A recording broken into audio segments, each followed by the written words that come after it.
आप सभी को जय श्री राम। स्वागत करती हूँ अपने YouTube चैनल पर। बहुत ही सुंदर सा कजरी गीत लेकर के आई हूँ।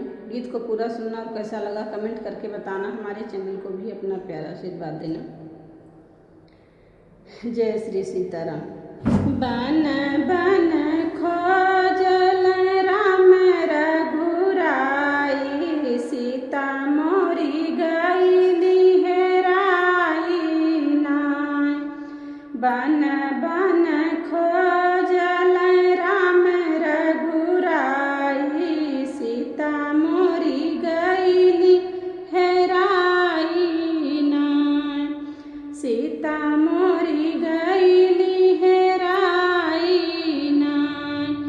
फूलवा पे बैठल भंवरा से पूछें, फूलवा पे बैठल भंवरा से पूछें, कोई मोरी सीता देत बताई नाय।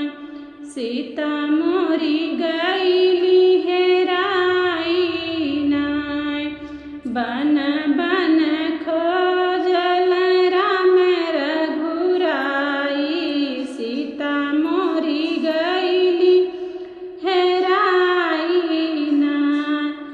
व्याकुल होई सब पक्षी से पूछें, व्याकुल होई सब पक्षी से पूछें, के ले गइल सीता के चोराई। सीता मोरी गईली हेराई नाय।